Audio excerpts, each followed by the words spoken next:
Nilai kehidupan penting dalam masyarakat. 1. Keadilan. Pengertian memberi kepada orang apa yang menjadi haknya, misalnya hak untuk hidup, memilih agama, mendapat pendidikan dan lain. Merujuk pada suatu keadaan, tuntutan dan keutamaan. Keadaan yang dimaksud ialah semua pihak mendapat hak mereka dan diperlakukan sama. Tuntutan yang dimaksud adalah menuntut agar keadilan diciptakan, seperti mengambil tindakan yang perlu dibutuhkan dan menjauhkan diri dari ketidakadilan. Keutamaan yang dimaksud adalah sikap untuk melakukan sesuatu hal yang adil. Kemudian, kita akan membahas apa-apa saja jenis ketidakadilan. Terdapat 5 jenis ketidakadilan, yaitu komutatif, distributif, legal, individual, dan sosial. Yang pertama, komutatif, yaitu menuntut kesamaan dalam pertukaran. Misalnya, mengembalikan pinjaman dan jual beli yang pantas. Yang kedua, distributif, yaitu menuntut kesamaan dalam berbagai hal yang menguntungkan ataupun hal yang merugikan.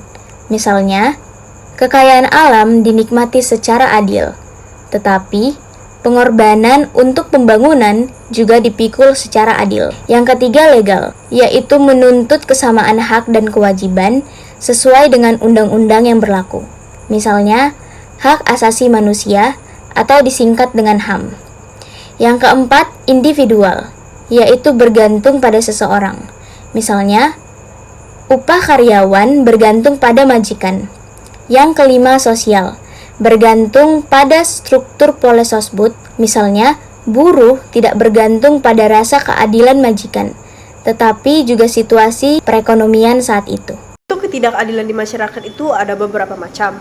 Yang pertama, perampasan dan penggusuran hak milik orang. Yang kedua, pencurian, perampokan, serta korupsi. Yang ketiga, pemerasan dan rekayasa. Yang keempat, enggan membayar utang yang termasuk ke dalam kredit macet. Kesimpulan yang dapat kita ambil adalah masyarakat enggan menghormati hak milik orang lain, hak masyarakat, serta hak negara. Penyebab ketidakadilan, kemiskinan yang terjadi di masyarakat karena sistem dan struktur polesosbud yang tidak adil yang dibangun oleh para penguasa dan pengusaha. Sistem ini menciptakan ketergantungan rakyat kecil, mempersempit ruang gerak mereka untuk mengungkapkan jati dirinya secara penuh. Polesosbud sama dengan penguasa dan pengusaha yang ingin mempertahankan kekuasaannya dengan sikap diskriminatif dan tidak berperi kemanusiaan terutama pada kaum perempuan, imigran, dan etnis tertentu. Adanya perlakuan semena-mena, nasib mereka yang lemah dan terpinggirkan tidak diperhatikan. Kata kitab suci tentang ketidakadilan, Amos bab 5 ayat 7 sampai ayat yang ke-15, lalu dilanjutkan dengan Lukas bab 11 ayat 37 sampai ayat yang ke-46. Keserakahan sudah terjadi di sepanjang hidup manusia. Dalam Amos dikisahkan bahwa banyak orang serakah yang mendatangkan kemerilatan bagi orang lain. Situasi Israel itu dikuasai sekelompok orang yang merusak hidup mereka sendiri. Banyak penindasan terhadap orang yang tidak berdaya. Pelakunya termasuk kaum agamawan Yahudi yang seharusnya membela keadilan. Upaya memperjuangkan keadilan adalah dasar masyarakat dan negara. Keadilan itu keutamaan sosial yang sangat mendasar, karena keadilan mengatur kehidupan antara manusia. Keadilan adalah keutamaan khas manusiawi, karena manusiawi dianugerahi akal budi dan kehendak bebas. Oleh karenanya, manusia mengakui hak orang yang lain. Keadilan adalah prinsip menata dan membangun masyarakat.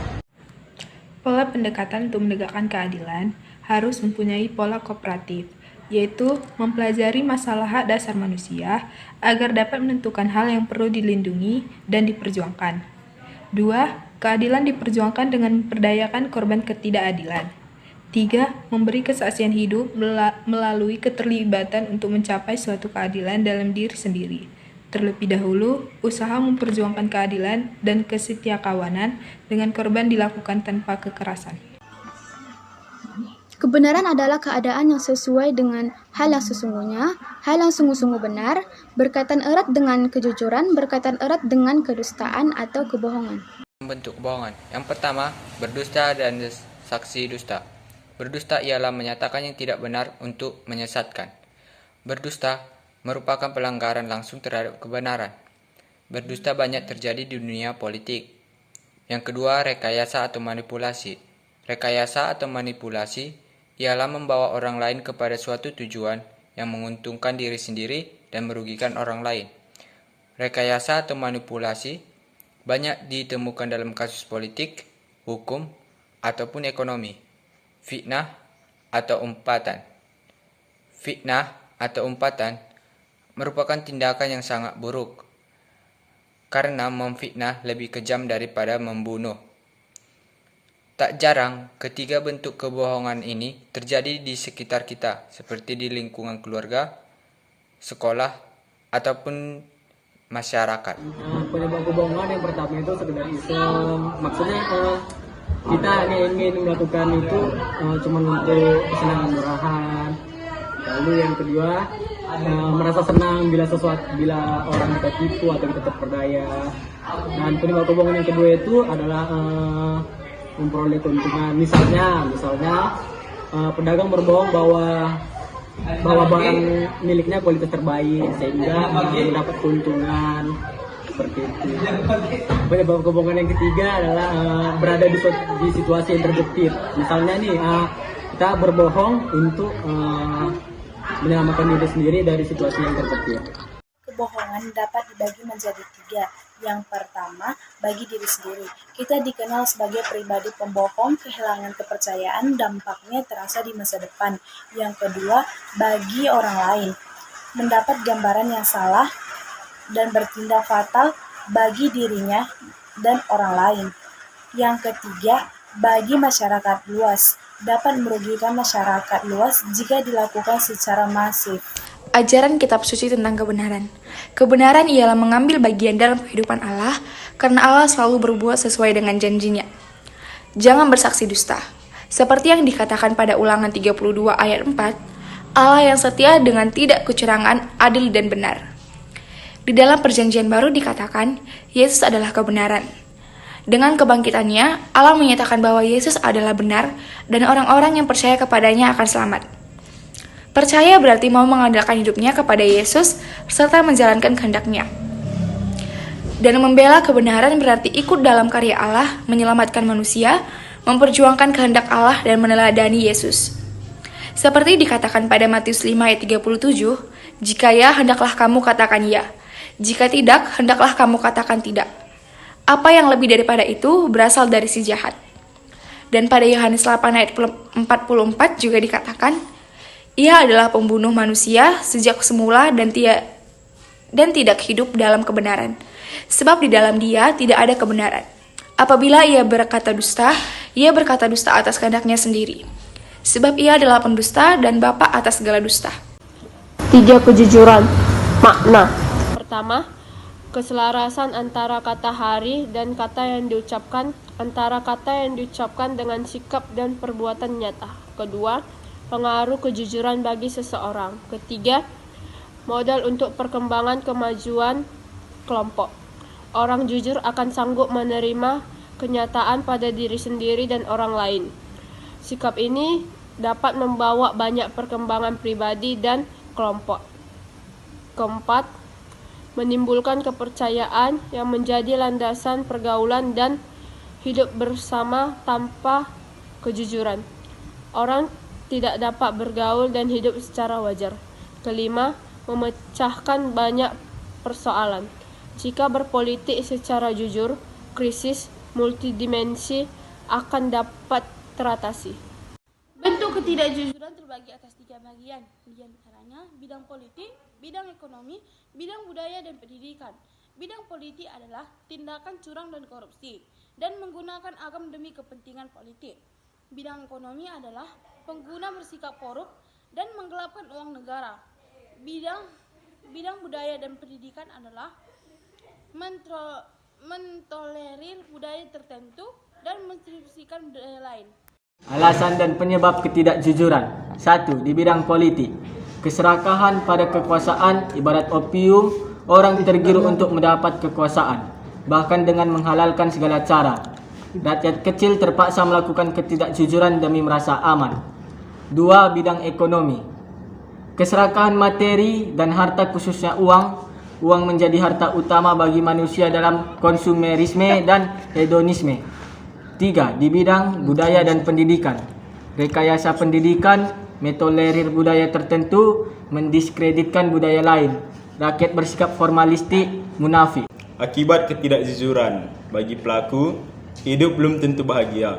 Hati nurani tidak berfungsi jika dilakukan berulang. Kemerosotan moral dan pribadi, ia dan keluarganya akan malu dan menderita jika terbongkar. Kedua, masyarakat luas. Akar dari berbagai krisis multidimensi.